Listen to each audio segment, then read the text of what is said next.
Vous allez nous le dire, parce que quand vous dites on parle de l'endettement, essayons de nous mettre un peu dans le quotidien réel des populations. Quand on parle de l'endettement, est-ce que celui qui a, je sais pas, qui a San Pedro dans un village ou qui a Grands Atri, enfin je sais pas, populations directes qui sont sur le territoire, est-ce qu'elles comprennent que l'endettement a un impact direct sur la cherté de la vie? Parlons de la cherté de la vie. Vous savez, la cherté de la vie, les questions d'endettement, tout ça, je pense que ce sont des questions qui se rejoignent. Aujourd'hui, quand vous prenez les États-Unis, le pays le plus développé au monde, c'est le pays le plus endetté. Vous savez, la question de la cherté de la vie, si je rapporte ça d'abord à la question de l'endettement, du surendettement dont on parle. Donc on peut dire oui, on est surendetté et c'est tout ce qui nous étreint. Mais en réalité, qu'est-ce qui se passe? C'est que il faut bien qu'on s'endette pour travailler. Si c'est un endettement qui est utile, si c'est un endettement qui permet de développer le pays, de voir des infrastructures sortir du sol, de terre, j'ai envie de dire, on peut dire que oui, on s'endette, mais c'est pour travailler. Parce que une chose est sûre, on ne peut pas travailler sans s'endetter. Quand vous prenez par exemple la France, je vais finir là-dessus. Aujourd'hui, tous les mouvements sociaux que vous voyez en France, c'est dû à quoi? À la vie chère. Pour dire que ce n'est pas un phénomène qui est propre à la Côte d'Ivoire. C'est un phénomène qui est mondial, dû à plusieurs effets combinés. Mais je pense également que le gouvernement, avec à sa tête le président de la République, essaie de faire tout ce qu'il peut pour pouvoir j'ai envie de dire, atténuer un peu les effets de cette cherté de la vie. Est-ce que vous comprenez que justement certaines populations réagissent en disant on attendait des mesures assez fortes et directes qui impacteraient notre vie sociale? Comme quoi, par exemple? Justement, vous allez nous le dire, parce que quand vous dites on parle de l'endettement, essayons de nous mettre un peu dans le quotidien réel des populations. Quand on parle de l'endettement, est-ce que celui qui a, je sais pas, qui a San Pedro dans un village ou qui a Grands Atri, enfin je sais pas, populations directes qui sont sur le territoire, est-ce qu'elles comprennent que l'endettement a un impact direct sur la cherté de la vie? Je pense qu'elles comprennent. Je vais vous le dire. Moi, je pense que les populations comprennent. Pourvu qu'on leur explique de quoi il s'agit. Est-ce qu'on explique justement? Moi, je pense qu'on fait l'effort d'expliquer. Très bien. On fait l'effort d'expliquer, mais c'est clair que celui qui voit sa facture d'électricité passer de X à Y, tout de suite, il se pose des questions à Z même. Mais comme Daouda l'a dit tout à l'heure, par moment, on est confronté à des choix. Qu'est-ce qu'on fait? Quand vous prenez le Nigeria, qui est la première puissance de l'Afrique de l'Ouest, le Nigeria en 2020 avait un taux d'électrification, je pense, de 65%. En 2020, la Côte d'Ivoire était déjà à 80%. Alors qu'on est en train de parler du grand Nigeria, le plus beau, le plus grand, le plus fort. Mais pour dire que des efforts sont faits. Mais pour faire ces efforts, il faut bien également à certains moments qu'on se serre la ceinture. Parce que sinon, on n'avance pas. Et je pense que le président de la République fait tout ce qu'il peut à son niveau, avec son gouvernement, je veux dire, pour atténuer ces effets. Mais une chose est sûre, pour qu'on puisse avoir un taux de plus de 80% d'électrification, il faut bien qu'on fasse des investissements. Ces investissements, où est-ce qu'on sort de l'argent pour le faire? Bien. Alors, Daouda, si on revient sur votre point, est-ce que vous pensez que toutes ces actions annoncées par le gouvernement, le président de la République, justement présentées, avec les bons points donnés au ministre, on a vu donc à l'applaudimètre, hein, bravo, bravo, bravo, est-ce que vous pensez qu'elles sont assez présentées de façon concrète aux populations, l'effet qu'elles comprennent, le gouvernement travaille? Voici, par exemple, au niveau des actions, le désenclavement des localités, même si Herman ce matin parlait d'une zone à Monécois, près de Memni, qui n'est pas encore reliée en route. Au total, 1640 km nouvelles, 230 km, enfin bref, est-ce que tout ça s'est présenté aux populations pour qu'elles comprennent qu'attention, il faut qu'on, comme on dit en Afrique, on mette la main sur le corps, on aille doucement parce qu'ils travaillent, Daouda? Non, je pense qu'effectivement, quand tu regardes tout ce qui a été dit de façon claire et nette ce matin-là, les choses c'est fait.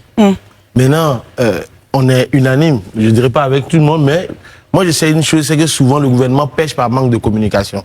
Et en matière de communication, si vous ne dites pas ce que vous faites, les gens vont dire ce que vous n'avez pas fait. Parce qu'il y a 45 ponts, échangeurs... Oui, mais justement, comme je disais, pour revenir à la... Tu as dit quoi, le nom de la ville, c'est quoi? Monécois. Monécois. Bon, c'est pas une ville, hein, c'est un village. Vraiment une ville. Voilà, mais en même temps, je sais qu'Eman est un peu égoïste sur les bords, c'est pourquoi il parle de son village.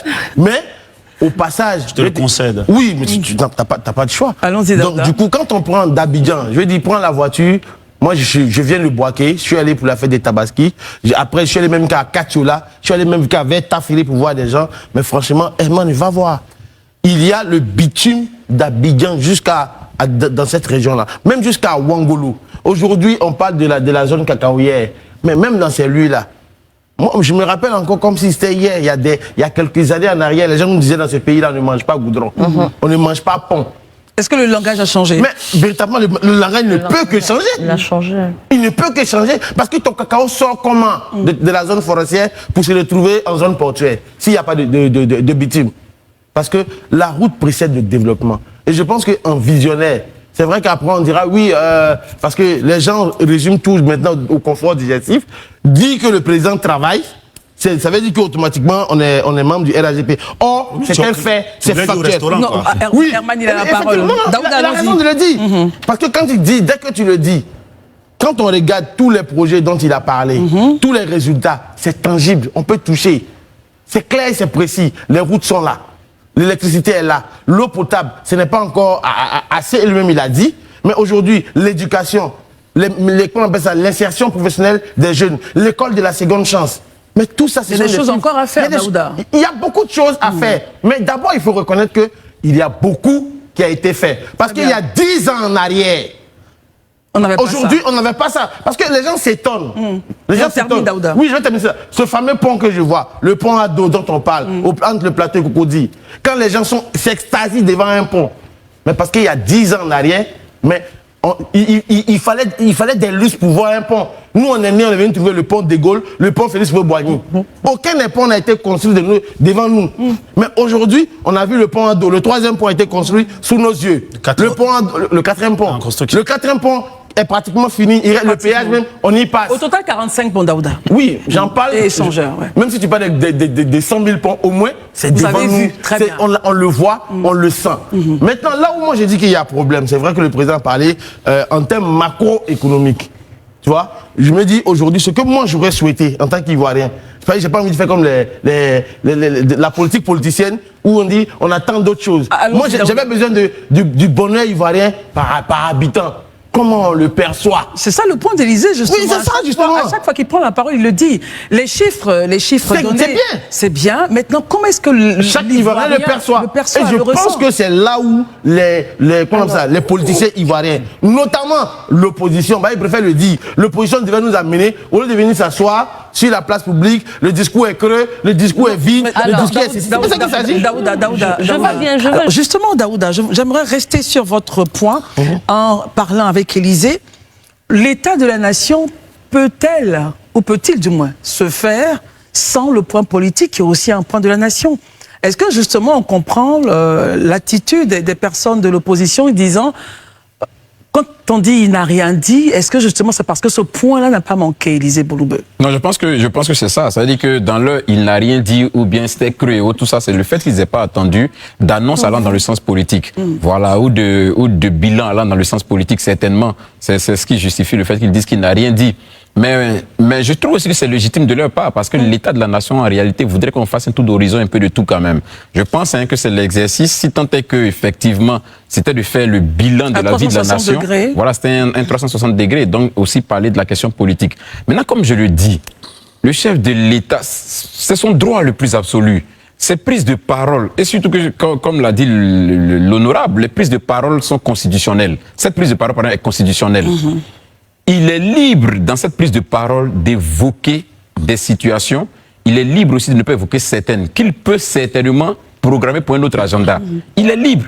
Je dis, on ne doit pas courir, en fait, dans la mesure où on a encore des prises de parole officielles du président qui sont devant, qui sont même calendaires. Est-ce que le timing n'est pas serré, justement, par rapport aux élections de 2025? Mais je prends simplement 2020. Je prends comme repère 2020. Oui. En quel mois le président en 2020 dit qu'il ne part plus aux élections et qu'il cède la place à quelqu'un d'autre? On est en mars 2020. En mars, ouais. Les élections sont en octobre. Là, aujourd'hui, on est en quoi? Juin 2024. Les élections sont en octobre 2025. C'est-à-dire on a environ 1 an, 4 mois encore. Le président a tout le temps de rebondir, de dire ce qu'il a dit concernant la question électorale et tout ça. Donc je comprends l'impatience. Je comprends le fait que certaines personnes soient restées sur leur faim parce qu'elles attendaient des annonces de là-bas. Mais aussi, moi je voudrais qu'on se réfère un peu à la méthode et la manière d'agir du président de la République. Rappelez-vous, quand il prend la parole, je le dis ce matin, je le reviens dessus encore, face aux éléphants. Quand les éléphants remportent le trophée, Il dit aux éléphants qu'il a apprécié, il a vu que durant cette compétition-là, il a senti cette ferveur-là, cette cohésion. Personne de nous, quand le chef de l'État est en train de dire ça, ne pensait que 4 jours après, il procéderait à une amnistie. Bon, pas une amnistie, à une grâce, à un ensemble de personnalités de l'opposition. Personne ne s'y attendait. Et je le dis, je le répète, pour qui suit le président Ouattara, vous comprendrez qu'il a toujours cette volonté-là de garder les cartes en main, d'être le maître du jeu. Il ne veut pas que son calendrier soit anticipé. Il ne veut pas de pression, Élysée. Il ne veut même pas que son calendrier soit anticipé. Il veut toujours avoir la même mise sur le jeu, de sorte à pousser les pions au moment où il le veut. Qui vous dit même que demain, à notre surprise générale, un communiqué ne peut pas sortir. Il est le maître du jeu et il le veut. Ça veut dire que c'est pourquoi je veux que les Ivoiriens comprennent un peu, l'étudient un peu dans la manière de faire. Il fait, même quand il fait l'annonce, je vais terminer par ça, à l'endroit des fonctionnaires. Personne ne s'y attendait. Des mois en avant, les fonctionnaires s'attendaient à ça. Il n'a pas parlé de ça. Au moment où on ne s'attendait même pas, il est venu la faire l'annonce.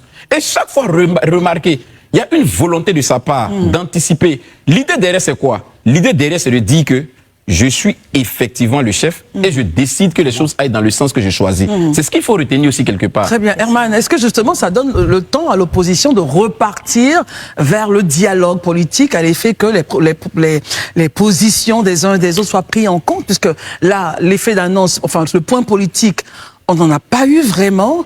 Est-ce que vous pensez que ça devrait donner la capacité à l'opposition de dire repartons à la table de discussion et le jour où il voudra bien en parler, il en parlera en notre faveur. Comment est-ce que vous réagissez à cela?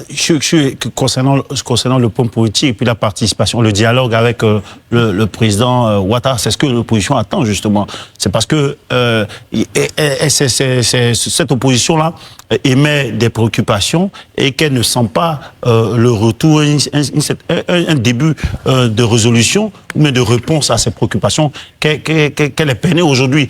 En réalité, vous avez vu, lorsque le député Chrysostome du PDC-RDA, avec tous les qualificatifs qu'il a donnés au discours, avec ce que le secrétaire général Tchéidé du PPIC aussi a dit, vous voyez bien que les gens, eux, ils attendaient effectivement. Et comme Élysée le dit, effectivement, Ouattara, par sa démarche, on constate que surtout pour certains grands points, il aime jouer à la guerrincha, il dribble tout le monde et puis après, il se donne le temps de lui-même réagir là-dessus. Mais tout à l'heure, Daouda parlait des routes. Il parlait même de... Je voudrais lui dire qu'au niveau de la boucle du cacao, par exemple, la route, quand on prend Gagnoa, Soubré, Miyagi et autres, on a qu'à reconnaître que c'est une route qui... C'est là-bas que la grande production de cacao se fait. Oui, tout à fait. On connaît tous ici l'état de la route.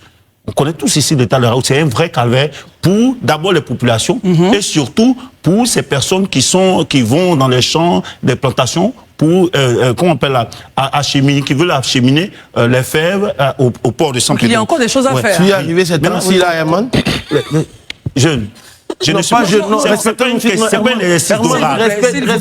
la dernière fois que j'y suis allé. Messieurs, il n'y a pas de jeune. Non, non, il n'y a pas de exercice d'oral. Question-réponse. Non, j'ai juste posé une question. Est-ce que tu es arrivé cette année-ci? Non, vous pouvez me laisser terminer mon analyse. Après, vous pouvez renchérir et puis dire ce que vous avez envie de dire. Messieurs, pour revenir là-dessus. Monsieur, oui, Herman, avant de revenir. Mais tu retires le mot jeune. Essayons de retirer le mot jeune et on avance. S'il n'a pas aimé, c'est bon, ça va, ça suffit. S'il n'a pas aimé, on retire et puis on avance, on continue notre propos. Oui, si ça doit lui faire plaisir, alors Daouda, je retire. Tu n'es pas jeune, c'est ça? C'est bon, tu préfères jeune à toi, monsieur, c'est inutile. Non, avoir les cheveux gris, c'est pas une preuve de sagesse. S'il vous plaît, messieurs. Je parlais de la jeunesse.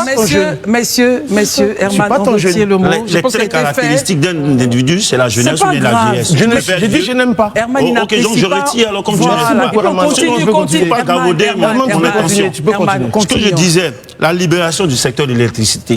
Aujourd'hui, il a même déjà dit ça dans ses discours. Aujourd'hui, il y a une crise énergétique. Les gens se plaignent du coût de l'électricité qu'ils ne supportent pas. Les gens parlent de 10%. Mais en réalité, les gens même sortent leurs différentes factures et les gens comprennent qu'ils sont au-delà de 25%. Ça encore, il faut prendre des experts en lecture de factures pour comprendre. Mais ce qu'on, je peux dire là-dessus, la libération du secteur, c'est juste une volonté politique. Pourquoi est-ce qu'on n'ouvre pas un secteur clé qui crée des problèmes, un secteur comme ça à la concurrence? Pourquoi le même distributeur, depuis des années, pendant que les plaintes contre ce distributeur sont à foison? Maintenant, il parle de 15 milliards de dollars pour produire 200 000 barils par jour, n'est-ce pas? Ouais. Il a dit, ça fait environ 900 milliards de francs CFA en 2027. Quelle sera la part des privés ivoiriens, ces entreprises? Même dans le secteur, elle sera certainement proche de zéro. Il fallait le dire aujourd'hui, Herman. Mais attends, lorsqu'on émet qu'on appelle, c'est pas une programmation, mais lorsque tu le dis, tu le dis en quoi? Qu'est-ce que la Côte d'Ivoire gagne dedans? Quelle sera la part de la Côte d'Ivoire dans cette production même d'ailleurs? Aujourd'hui, ça, vous ne parlez que de ce secteur pétrolier. Mais si on prend un autre secteur, c'est vrai, dernièrement, ils ont développé le local content, c'est-à-dire le contenu local utilisé. On est en train de voir comment est-ce que ça sera spécifié. C'est vrai qu'il y a un décret qui est sorti par rapport à cela, mais on est en train de voir. Voici des préoccupations. Il faut pouvoir répondre à cela. Si le président n'a pas pu et que Élysée dit qu'il a un agenda qu'il maîtrise, on espère que d'ici là, ces préoccupations vont se retrouver dans ces éléments de langage, dans un discours. Merci d'avoir regardé la vidéo. Avant de nous quitter, n'hésitez pas à partager vos avis dans les commentaires. À bientôt pour de nouvelles vidéos.